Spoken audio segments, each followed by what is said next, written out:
Channel correct गुरु। आज मैं आपके लिए साइंस की नेक्स्ट क्लास डिस्कस करने वाला हूँ। एनवीएस लेबोरेटरी अटेंडेंट एग्जाम और अदर एग्जाम से रिलेटेड स्पेशल क्लासेस चल रही है। आज ये जो साइंस का जो मिसलेनियस क्वेश्चंस का जो पार्ट है वो फोर्थ रहेगा। ऑलरेडी हम 3 पार्ट पढ़ चुके हैं जिसकी आपको प्ले लिस्ट में क्लासेज मिलेगी। तो पहला क्वेश्चन देखिए, विच of the following is non metal what remain liquid at room temperature. वह बताना है, वह अधातु बताना है जो कमरे के तापमान पर द्रव अवस्था में पाई जाती है। Which of the following is non metal that remain liquid at room temperature. वह अधातु जो कमरे के तापमान पर तरल अवस्था में पाई जाती है उसका नाम बताएं। तो उसका राइट आंसर आपको बताना है। उसका राइट आंसर होगा, क्या होगा, फॉस्फोरस होगा, ब्रोमीन होगा, क्लोरीन होगा या हीलियम होगा। अधातु पूछा गया, धातु नहीं पूछा गया, बहुत बार एग्जाम में पूछा गया क्वेश्चन। ये जितने भी साइंस के मिसलेनियस क्वेश्चन है वो हर एग्जाम में रिपीट हुए क्वेश्चन है और ये एग्जाम में क्वेश्चन आते रहते हैं। तो अधातु के बारे में आप क्या बताओगे? पारा तो इसमें आंसर नहीं है क्योंकि वो तो मेटल होगी। धातु होगा वो तो क्या होता है, पारा होता है। आपको पता है पारा होता है मरकरी, वो धातु होता है। वो क्या होता है, कमरे के तापमान पर द्रव अवस्था में पाया जाता है। ठीक है, अभी यहाँ पर पूछा है अधातु। अधातु के बारे में बताओगे तो इसका राइट आंसर आएगा ब्रोमीन। इसका राइट आंसर क्या आएगा, ब्रोमीन। ब्रोमीन एक ऐसी अधातु है जो कमरे के तापमान पर द्रव अवस्था में पाई जाती है। ब्रोमीन का सिंबल आप कैसे नोट करोगे, Br से। ब्रोमीन का सिंबल क्या होता है, Br से। आपको ये क्वेश्चन समझ में आ गया होगा कि जो ब्रोमीन अधातु है जो कमरे के तापमान पर द्रव अवस्था में पाई जाती है। आपको ये क्वेश्चन अच्छी तरह समझ में आ गया। उससे पहले मैं आपको 3 ऑप्शन की डिटेल बताता हूँ। फॉस्फोरस का सिंबल होता है P और क्लोरीन का सिंबल होता है Cl। क्लोरीन का सिंबल क्या होता है, Cl होता है और हीलियम का सिंबल होता है He। आपको ये तीनों सिंबल याद रखने हैं। कई बार एग्जाम में सिंबल भी पूछे जाते हैं, प्रतीक पूछे जाते हैं तत्वों के। दोबारा फिर रिमाइंड करता हूँ कि जो अधातु होती है कमरे के तापमान पर द्रव अवस्था में पाई जाती है उसका नाम है ब्रोमीन, जिसका सिंबल होता है Br। क्लोरीन का सिंबल होता है Cl, हीलियम का सिंबल होता है He और फास्फोरस का सिंबल होता है P। आपको ये क्वेश्चन समझ में आ गया होगा। जितने भी क्वेश्चन है वो करेक्ट गुरु चैनल पे बताए जा रहे हैं। अगर आपकी कोई क्यूरीज वगैरह, आपकी कोई प्रॉब्लम वगैरह है तो आप हमारे टेलीग्राम चैनल से जुड़ सकते हैं। इसका जो लिंक है वो डिस्क्रिप्शन में दे दिया गया है। नेक्स्ट क्वेश्चन देखिए, chlorophyll is a naturally occurring chelates compound in which central metal atom is. ये बात किसकी की जा रही है, ध्यान से सुनिए। क्लोरीन है, क्लोरोफिल की बात की जा रही है। क्लोरोफिल क्या होता है, क्लोरोफिल होता है जो पौधे की पत्तियों में हरे रंग का एक पदार्थ पाया जाता है। पौधे की पत्तियों में हरे रंग का पदार्थ पाया जाता है, जिसे क्या कहते हैं, क्लोरोफिल कहते हैं। क्लोरोफिल के अंदर ये पूछा गया, इसमें एक सेंट्रल मेटल एटम होती है। सेंट्रल मेटल कौन सा होगा, सेंट्रल मेटल मतलब एक धातु होती है क्लोरोफिल में। क्लोरोफिल क्या होता है, पौधे की पत्तियों का हरा रंग है वो क्लोरोफिल के कारण होता है। आपको समझ में आ रहा होगा कि जो पौधे की पत्तियां होती है उसका जो हरा रंग है वो क्लोरोफिल के कारण होता है। आपको ये क्वेश्चन समझ में आ गया होगा। क्लोरोफिल के अंदर एक धातु होती है, उस धातु का नाम आपको बताना है। तो उस धातु का नाम है मैग्नीशियम धातु। कौन सी धातु होगा, उसका राइट आंसर आएगा मैग्नीशियम। क्या आएगा उसका राइट आंसर, मैग्नीशियम। मैग्नीशियम का सिंबल क्या होगा, Mg। क्लोरोफिल होती है, पौधे की पत्तियां होती है, उसके अंदर धातु पाई जाती है, उस धातु का नाम है मैग्नीशियम धातु। ये जितने भी क्वेश्चन है वो ऑल एग्जाम से रिलेटेड मोस्ट इंपॉर्टेंट क्वेश्चन है। तो आपको सभी के लिए साइंस के मिसलेनियस क्वेश्चंस करवाए जा रहे हैं। तो आपको मैं बता दूं कि ये जो क्लोरोफिल होगा, क्लोरोफिल के अंदर मैग्नीशियम धातु पाया जाता है। जो पौधे की पत्तियों के अंदर कौन सा मेटल होता है, मैग्नीशियम। कॉपर का सिंबल क्या होता है, कॉपर का सिंबल होता है Cu। आपको समझ में आ रहा होगा कॉपर का सिंबल क्या होता है, Cu। और मैग्नीशियम का सिंबल क्या होता है, मैग्नीशियम का सिंबल होता है Mg। मैग्नीशियम का सिंबल क्या होता है, Mg होता है। और कैल्शियम का सिंबल क्या होता है, कैल्शियम का सिंबल होता है Ca। कैल्शियम का सिंबल क्या होता है, Ca। आपको सभी के सिंबल याद रखने हैं, ये भी बहुत बार एग्जाम में पूछे जाते हैं। तो आपको जितने भी क्वेश्चन है वो करेक्ट गुरु चैनल पे बताए जा रहे हैं। नेक्स्ट क्वेश्चन की तरफ बढ़ते हैं। Which of the following is used in pencil. क्या बताना है, ध्यान से सुनिए। ये बताना है कि पेंसिल में क्या प्रयोग होता है। Which of the following is used in pencil. Pencil देखा होगा आपने, पेंसिल में क्या यूज होता है, ग्रेफाइट, सिलिकॉन, चारकोल या फास्फोरस। इसका राइट आंसर आपको बताना है कि जो पेंसिल होता है, पेंसिल में क्या प्रयोग होता है। पेंसिल में प्रयोग होता है ग्रेफाइट। पेंसिल में क्या प्रयोग होता है, ग्रेफाइट प्रयोग होता है। अब आप सोच रहे होंगे ग्रेफाइट क्या होता है, मैं आपको बताता हूँ। कार्बन के 3 एलोट्रोप होते हैं। कार्बन के कितने एलोट्रोप होते हैं, कितने अपर रूप होते हैं, 3 होते हैं। डायमंड, ग्रेफाइट और फुलरिन। डायमंड, ग्रेफाइट और फुलरिन, हीरा, ग्रेफाइट और फुलरिन, 3 एलोट्रोप होते हैं, अपर रूप होते हैं। अब मैं आपको बताता हूँ ध्यान से। ग्रेफाइट क्या होता है, जो पेंसिल का सिक्का होता है वो ग्रेफाइट का बना होता है। पेंसिल का सिक्का होता है वो किसका बना होता है, ग्रेफाइट का बना होता है। ग्रेफाइट में बिजली गुजर सकती है बट डायमंड में बिजली नहीं गुजरती, और फुलरिन में बिजली गुजर भी सकती है और नहीं भी गुजर सकती। इसका मतलब ध्यान से सुनिए, जो डायमंड है वो कुचालक होता है और जो ग्रेफाइट होता है वो सुचालक होता है और जो फुलरिन होता है वो अर्धचालक होता है। अब आपको समझ में आ गया। जो मतलब डायमंड है वो बैड कंडक्टर होता है और जो ग्रेफाइट होता है वो कंडक्टर होता है और जो फुलरिन होता है वो सेमी कंडक्टर फैक्टर होता है। आपको बायलैंग्वेज क्वेश्चन करवाए जा रहे हैं, किसी प्रकार की हेडेक लेने की कोई आवश्यकता नहीं है। ग्रेफाइट हो गया। अब आपको बताता हूँ सिलिकॉन के बारे में। सिलिकॉन का सिंबल क्या होगा? SI। सिलिकॉन का सिंबल क्या होगा? SI। चारकोल वगैरह कोई भी प्रकार का तत्व नहीं होता, चारकोल नॉर्मली लकड़ी से बनता है। फास्फोरस होता है, उसका सिंबल होता है P। आपको इसका राइट आंसर पता चल गया होगा कि इसका राइट आंसर क्या आएगा। पेंसिल में क्या प्रयोग होता है? पेंसिल में ग्रेफाइट प्रयोग होता है। आपको ये क्वेश्चन अच्छी तरह समझ में आ गया। पेंसिल में क्या प्रयोग होता है? ग्रेफाइट प्रयोग होता है। Which of the following metals from an amalgam with other metal? ध्यान से सुनिए, बहुत बार एग्जाम में पूछा गया क्वेश्चन है। वह धातु जो दूसरे पदार्थ के साथ अमलगम बनाती है। अब आप सोच रहे हो ये अमलगम क्या होता है? अमलगम होता है एक प्रकार का मिश्रण होता है। क्या होता है? मिक्सर होता है। किसका होता है? मेटल का मिक्सर होता है। दो मेटल का मिक्सर होता है, दो जो धातु होती है उसका मिश्रण होता है, उसको बोलते हैं अमलगम। क्या कहा जाता है? अमलगम। बहुत बार एग्जाम में पूछा गया क्वेश्चन है, ध्यान से सुनिए। उस धातु का नाम जो अमलगम बनाती है, कौन सी धातु बनाती है अमलगम? तो उस धातु का नाम है मरकरी। क्या होगा इसका आंसर? मरकरी होगा। इसका आंसर होगा मरकरी। अब आप सोच रहे होंगे मरकरी को क्या कहते हैं? हिंदी में पारा कहते हैं। इसका सिंबल होता है Hg। मरकरी का सिंबल क्या होता है? Hg। आपको हमेशा के लिए याद रखना है। वह धातु जो कमरे के तापमान पर द्रव अवस्था में पाई जाती है उसको कहते हैं मरकरी। आपको क्वेश्चन समझ में आ गया होगा मरकरी का। तो मरकरी होती है पारा धातु, वो कमरे के तापमान पर द्रव अवस्था में होती है और वही क्या करती है? अमलगम बनाती है। अमलगम का एग्जाम्पल दे देता हूं मैं। अमलगम का एग्जाम्पल होगा Hg मरकरी और HGS, इसको बोलते हैं मर्क्यूरिक सल्फाइड। क्या बोलते हैं? मर्क्यूरिक सल्फाइड है वो अमलगम का एग्जाम्पल है। बहुत बार एग्जाम में आता है कि अमलगम का उदाहरण क्या है, एग्जाम्पल क्या है, तो आपको बताना है मर्क्यूरिक सल्फाइड है वो अमलगम का एग्जाम्पल है। आपको क्वेश्चन अच्छी तरह समझ में आ रहे होंगे। टीन का सिंबल क्या होता है? टीन का सिंबल होता है SN। टीन होता है एक प्रकार से धातु होता है। टीन के जो घी वगैरह के जो बर्तन होते हैं वो टीन के बने होते हैं, तो टीन होता है धातु, इसका सिंबल होता है SN। खाद्य पदार्थों के जो डिब्बे होते हैं वो टीन के बने होते हैं। जितने भी खाद्य पदार्थ होते हैं उनके जो डिब्बे होते हैं वो टीन के बने होते हैं। लेड क्या होता है? लेड का सिंबल होता है PB। लेड का सिंबल क्या होता है? PB। यह एक धातु होती है जो बिजली नहीं गुजरती, जिसमें लाइट नहीं गुजर सकती, क्योंकि इसमें धातु होती है लेकिन ये इसमें लाइट नहीं गुजरती। ये क्या होती है? कुचालक होती है, एक बैड कंडक्टर होती है। आपको समझ में आ गया। इंसुलेटर होती है। इंसुलेटर बोलते हैं, बैड कंडक्टर बोलते हैं, एक ही बात है। जिंक की बात कर रहा हूं मैं। जिंक का सिंबल होगा Zn। जिंक का सिंबल क्या होगा? Zn। आपको ये क्वेश्चन अच्छी तरह समझ में आ गया होगा कि दूसरे पदार्थ के साथ अमलगम कौन सी धातु बनाती है? मरकरी इसका आंसर आएगा। Next question, the gas usually filled in the electric bulb. वह गैस बतानी है जो बल्ब में प्रयोग होती है। बल्ब में कौन सी गैस डाली जाती है? अब आपको पहले बताना होगा कि बल्ब किसने बनाया था। बल्ब बनाया था थॉमस एल्वा एडिसन ने। बल्ब किसने बनाया था? थॉमस एल्वा एडिसन ने बल्ब का आविष्कार किया था। तो बल्ब के अंदर कौन सी गैस होती है? आपको आंसर बताना है। बल्ब में नाइट्रोजन होती है, हाइड्रोजन होती है, कार्बन डाइऑक्साइड होती है, ऑक्सीजन होती है। इसका राइट आंसर आपको पता चल गया होगा कि बल्ब में नाइट्रोजन गैस होती है। कौन सी गैस होती है? नाइट्रोजन। नॉर्मल गैस पूछा गया है और गैस के बारे में बात नहीं की, तो इसका राइट आंसर आ गया नाइट्रोजन। नाइट्रोजन गैस होती है बल्ब में। N से डिनोट करते हैं नाइट्रोजन को। हाइड्रोजन नहीं होती, हाइड्रोजन का सिंबल होता है H। कार्बन डाइऑक्साइड भी नहीं होती, CO2 सिंबल होता है इसका। और ऑक्सीजन भी नहीं होती, ऑक्सीजन का सिंबल होता है O।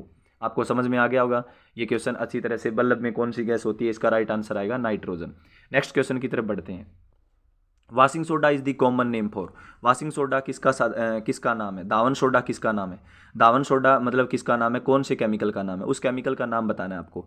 ऑप्शन दे रखा है sodium carbonate, calcium bicarbonate, sodium bicarbonate और कैल्शियम कार्बोनेट। इसका आंसर आपको बताना है। ध्यान से सुनिए।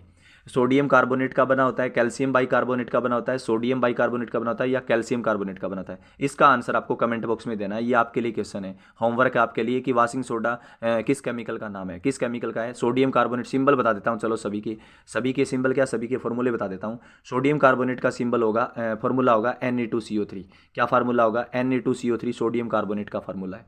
कैल्शियम कार्बोनेट का फार्मूला होगा कैल्शियम बाइकार्बोनेट, CaCO3। क्या बोलते हैं? CaCO3। और सोडियम बाइकार्बोनेट उसी प्रकार सारे होते हैं ये। CaHCO3 इसको बोलेंगे, ऊपर वाले को CaHCO3, कैल्शियम बाइकार्बोनेट ऐसे होगा, ध्यान से सुनना। अब उसका नीचे वाले का होगा सोडियम बाइकार्बोनेट। सोडियम बाइकार्बोनेट का होता है NaHCO3। क्या बोलते हैं? NaHCO3। इसको बोलते हैं बेकिंग सोडा। क्या बोलते हैं? Baking soda, NaHCO3। आपको पता चल गया होगा, ये तो आंसर होगा ही नहीं, मैंने आंसर ही बता दिया आपको। कैल्शियम कार्बोनेट का फॉर्मूला होगा CaCO3। तो आपको ध्यान से समझ में आ गया होगा कि वाशिंग सोडे का आपको कमेंट बॉक्स में आंसर देना है। आपको लगभग पता चल गया होगा। चलो मैं जनरली बता ही देता हूँ। जो दाउन सोडे का जो फार्मूला होता है वो होता है, दाउन सोडे का किसका केमिकल नाम है? सोडियम कार्बोनेट का। वाशिंग सोडा का जो केमिकल फार्मूला होता है वो होता है सोडियम कार्बोनेट, Na2CO3। इसका राइट आंसर आएगा पहला ऑप्शन। आपको आंसर पता चल गया होगा।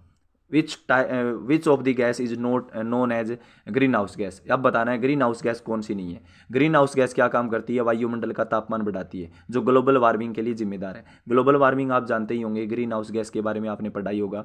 ग्लोबल वार्मिंग का मतलब होता है पर्यावरण का तापमान बढ़ना, मतलब एक प्रकार से टाइम पर बारिश नहीं होना, सर्दी में ज़्यादा सर्दी होना और गर्मी में ज़्यादा गर्मी होना, ये ग्रीन हाउस के कारण होते हैं। ग्रीन हाउस गैस कौन सी होती है उसके बारे में आपको बताना है। ग्रीन हाउस गैस कौन सी नहीं होती उसके बारे में बताना है, नहीं है ये पूछा गया है। तो आपको ऑप्शन दे रखे हैं, मीथेन होती है, nitrous oxide, carbon dioxide, hydrogen, कौन सी नहीं होती ये बताना है। तो इसका राइट आंसर आपको बताना है मीथेन। मीथेन होती है, बिल्कुल होती है, ग्रीन हाउस गैस मीथेन होती है, इसका फार्मूला होता है CH4। नाइट्रस ऑक्साइड भी होती है N2, बिल्कुल होती है N2।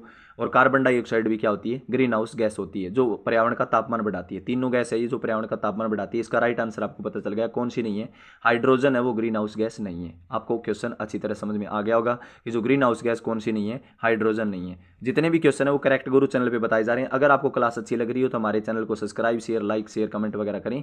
और इस चैनल का जो टेलीग्राम लिंक है वो डिस्क्रिप्शन में दे दिया गया है। अगर आपकी कोई क्यूरीज वगैरह है तो वहाँ जाके आप सोल्व कर सकते हो।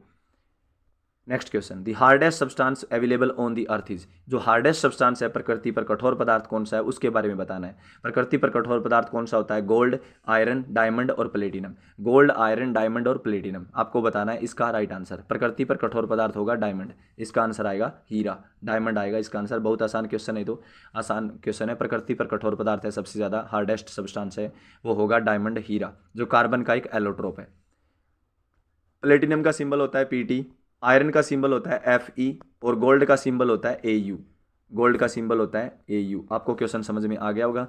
ये जितने भी क्वेश्चन है वो 1997 1997 से लेकर अब तक पूछे गए हैं। और ये वो क्वेश्चन है जो हर एग्जाम के लिए स्पेशल रहेंगे। कोई भी एग्जाम है ऑल इंडिया एग्जाम्स के लिए मोस्ट इंपॉर्टेंट क्वेश्चन है, UPSC, SSC, कोई भी एग्जाम है, आपको lab attendant exam, NVS exam, सबके अंदर आए हुए क्वेश्चन है। और ये साइंस की मिसलेनियस सीरीज चल रही है, और ये साइंस की मिसलेनियस सीरीज का 4th पार्ट चल रहा है। इसी प्रकार आपको लगभग 10 पार्ट मिलेंगे। तो 10 पार्ट से रिलेटेड आपको अच्छी तरह से इन क्लासेस को देख लेना है। आपको 3 पार्ट ऑलरेडी करवाए जा चुके हैं, 3 पार्ट हो चुके हैं, ये 4th पार्ट रहेगा। आपको नेक्स्ट क्वेश्चन की तरफ ले चलते हैं। Which of the following is used as a lubricant. Lubricant के रूप में किसका प्रयोग किया जाता है। लुब्रिकेंट क्या होता है, चिकना पदार्थ। लुब्रिकेंट क्या होता है, चिकना पदार्थ। किसका प्रयोग किया जाता है, ध्यान से बताइए। लुब्रिकेंट के रूप में ग्रेफाइट का प्रयोग किया जाता है, सिलिका का प्रयोग किया जाता है, या आयरन ऑक्साइड का, या डायमंड का। इसका आंसर आपको पता चल गया होगा कि जो लुब्रिकेंट होता है चिकने पदार्थ के रूप में ग्रेफाइट का प्रयोग होता है। किसका प्रयोग होता है, ग्रेफाइट का। लुब्रिकेंट होता है जो मशीनों को चिकना रखने में, जो बड़ी बड़ी मशीनें होती है फैक्ट्री वगैरह में, वहाँ पे ग्रेफाइट डाला जाता है लुब्रिकेंट के रूप में। क्या डाला जाता है, ग्रेफाइट। आपको समझ में आ गया होगा। ग्रेफाइट होता है वो कार्बन का एक एलोट्रोप है, अपर रूप है। कार्बन के 3 एलोट्रोप हैं, हीरा, ग्रेफाइट और फुलरिन। सिलिका का सिंबल होता है Si। ठीक है। आयरन ऑक्साइड का फॉर्मूला होता है FeO। आयरन ऑक्साइड का फॉर्मूला होता है FeO, आयरन ऑक्साइड हो गया। डायमंड आपको पता ही है। नेक्स्ट क्वेश्चन की तरफ बढ़ते हैं। The inert gas which is substitute for nitrogen in the air used by deep sea diver for the breathing is. बहुत आसान क्वेश्चन है। ये पूछा गया है कि वह गैस बतानी है जो डीप सी डाइवर क्या होते हैं, समुद्री गोताखोर होते हैं, सांस लेने के टाइम सिलेंडर में उनके अंदर नाइट्रोजन के साथ में कौन सी गैस यूज होती है। आपने देखा होगा जो समुद्री गोताखोर होते हैं, जो सी डाइवर होते हैं समुद्री गोताखोर, उनके सिलेंडर में नाइट्रोजन तो डाली जाती है, लेकिन साथ में कौन सी गैस डाली जाती है, उस गैस का नाम बताएं। ऑप्शन दे रखा है, आर्गन डाली जाती है, या जीनोन, या हीलियम, या क्रिप्टॉन। इसका राइट आंसर आपको पता चल गया। इसका राइट आंसर है हीलियम। हीलियम गैस डाली जाती है सिलेंडर के अंदर। हीलियम गैस डाली जाती है किसके अंदर, सिलेंडर के अंदर हीलियम गैस डाली जाती है। आपको समझ में आ गया होगा, ये क्वेश्चन अच्छी तरह समझ में आ गया होगा कि जो इनर्ट गैस है वो कौन सी होती है, हीलियम डाली जाती है नाइट्रोजन के साथ में। आपको 3 ऑप्शन नहीं आएंगे, इन 3 ऑप्शन के बारे में डिटेल बताता हूँ। आर्गन का सिंबल होता है AR, और जीनोन का सिंबल होता है XE, और क्रिप्टॉन का सिंबल होता है KR। आपको समझ में आ गया होगा। Next question, galvanized iron sheets have a coating of. जो गैल्वेनीकरण में आयरन पर किसकी लेपिंग होती है। गैल्वेनीकरण आप जानते ही हो। गैल्वेनीकरण क्या होता है, लोहे पर जिंक की परत चढ़ाना क्या कहलाता है, गैल्वेनीकरण कहलाता है। लोहे पर जिंक की परत चढ़ाना, लोहे की धातु होती है, उसको जंग से बचाने के लिए जिंक की परत चढ़ाते हैं, उसको बोलते हैं गैल्वेनीकरण। तो जिंक आएगा इसका राइट आंसर। जिंक को हिंदी में जस्ता कहते हैं। क्या कहते हैं, जस्ता। आपने सुना भी होगा, देखा भी होगा, जिंक वगैरह जानते भी होंगे। एक लेयर होती है, उस नाम है, लेयर का नाम है जिंक। तो Zn सिंबल होगा इसका, क्या होगा, Zn सिंबल होगा जिंक का, Zn। और क्रोमियम का होता है Cr, और लेड का होता है Pb। बता दिया, ये सभी चीज़ें मैंने आपको ऑलरेडी बता चुका हूँ। और टीन है, टीन का सिंबल होता है Sn। समझ में आ गया, दोबारा सुनो ध्यान से। इसका राइट आंसर है जिंक, Zn। लेड इसका Pb का सिंबल है, Pb लेड, मतलब Pb लेड हो गया। क्रोमियम का Cr होता है, और टीन का होता है Sn। जितने भी क्वेश्चन है वो करेक्ट गुरु चैनल पे बताए जा रहे हैं। क्लास अच्छी लग रही हो तो हमारे चैनल को सब्सक्राइब लाइक वगैरह कर लें। The group of metal iron cobalt nickel में बेस्ट कार्ड, जो ग्रुप ऑफ मेटल होती है, आयरन होता है, कोबाल्ट होता है, निकल होता है, इनको क्या कहते हैं? मे बेस्ट कार्ड एज, क्या कहते हैं इनको? आयरन कोबाल्ट निकल को कौन सी मेटल कहा जाता है? उस मेटल का नाम है, बहुत बार एग्जाम में पूछा गया क्वेश्चन है, उस मेटल का नाम है ट्रांजिशन मेटल। कौन सी मेटल होगी? Transition metal. Main group metal नहीं होती, एल्कली मेटल भी नहीं होती, रेयर मेटल भी नहीं होती। इसका राइट आंसर आ गया ट्रांजिशन मेटल। अब ध्यान से सुनिए, ट्रांजिशन मेटल कौन सी होती है? आवर्त सारणी में पीरियोडिक टेबल में कितने ब्लॉक होते हैं? 4 ब्लॉक होते हैं, S block, P block, D block और एफ ब्लॉक। कितने ब्लॉक होते हैं? S block element, P block element, D block element और एफ ब्लॉक एलिमेंट। जो डी और एफ ब्लॉक एलिमेंट होते हैं उनको सॉरी, हाँ ध्यान से सुनिए दोबारा। जो एस ब्लॉक होता है, पी ब्लॉक होता है और डी ब्लॉक होता है और एफ ब्लॉक होता है। 4 ग्रुप होते हैं। कितने ग्रुप होते हैं? S block, P block, D block, F block. आवर्त सारणी की बात कर रहा हूँ मैं, मॉडर्न पीरियोडिक टेबल की। तो उसमें जो डी ब्लॉक के एलिमेंट होते हैं ना, डी ब्लॉक ग्रुप के जो एलिमेंट होते हैं उनको कहते हैं ट्रांजिशन मेटल। क्या कहते हैं? ये डी ब्लॉक में आती है। किस में आती है? डी ब्लॉक में। ट्रांजिशन मेटल इसका नाम है। Iron cobalt nickel.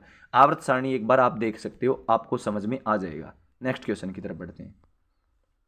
Heavy water, heavy water का फॉर्मूला बताना है। भारी पानी का सूत्र क्या है? भारी पानी का सूत्र क्या होगा? ड्यूटेरियम ऑक्साइड है। हैवी वाटर का फॉर्मूला होता है D2O। क्या होगा? Deuterium oxide. D2O फार्मूला होगा ड्यूटेरियम ऑक्साइड का। आपको क्वेश्चन अच्छी तरह समझ में आ गया होगा। हैवी वाटर कहाँ यूज़ होता है? बड़ी बड़ी फैक्ट्रियों में मशीनों को ठंडा करने में हैवी वाटर का प्रयोग होता है। बड़ी बड़ी मशीनों को बड़ी बड़ी मशीनें होती है जो फैक्ट्रियों में, उनको उनके अंदर यूज किया जाता है हैवी वाटर का। इसका फॉर्मूला आपको बता दिया मैंने, D2O होगा। पानी का फॉर्मूला होता है H2O और भारी पानी का फॉर्मूला होता है D2O। बहुत बार एग्जाम में प्रश्न आता है, कई व्यक्ति H2O कर देते हैं, ये गलत है अभी। कई स्टूडेंट गलत कर देते हैं। फॉस्फिन है, pH7 होता है, रेन वाटर अलग हो गया, टाइटेनियम ऑक्साइड अलग हो गया। ये ऑप्शन नहीं आएंगे, इसका आएगा ड्यूटेरियम ऑक्साइड। नेक्स्ट क्वेश्चन की तरफ बढ़ते हैं। The element common to all acid, इसका आंसर आपको कमेंट बॉक्स में बताना है। वह एलिमेंट बताना है जो सब एसिड में पाया जाता है। सब एसिड में वह एलिमेंट पाया जाता है, उसका आंसर आपको बताना है। जितने भी एसिड है, चाहे वो कोई भी एसिड है, सल्फ्यूरिक एसिड है, हाइड्रोक्लोरिक एसिड है, जितने भी अम्ल है, उनके अंदर एक कॉमन एलिमेंट है जो सब में पाया जाता है, सब एसिड में पाया जाता है। तो आपको ऑप्शन दे रखे हैं, हाइड्रोजन एलिमेंट है, वो कार्बन है या सल्फर है या ऑक्सीजन है। इसका आंसर आपको कमेंट बॉक्स में देना है। ये थी आज की क्लास जो आपको अच्छी लगी होगी। करेक्ट गुरु चैनल पे सब क्वेश्चन करवाए गए हैं। आपको अगर आपको टेलीग्राम चैनल ज्वाइन करना है तो डिस्क्रिप्शन में लिंक दे दिया गया है, वहाँ पे आप नई अपडेट्स के साथ जुड़ सकते हो, आपकी क्यूरीज वगैरह आप सोल्व कर सकते हो। तो ये थी पार्ट 4 मिसलेनियस क्वेश्चंस का पार्ट 4 था। उम्मीद आपको क्लास अच्छी लगी होगी। आप हमारे चैनल को सब्सक्राइब वगैरह कर लें। नेक्स्ट क्लासेस के साथ फिर मिलते हैं। Thank you.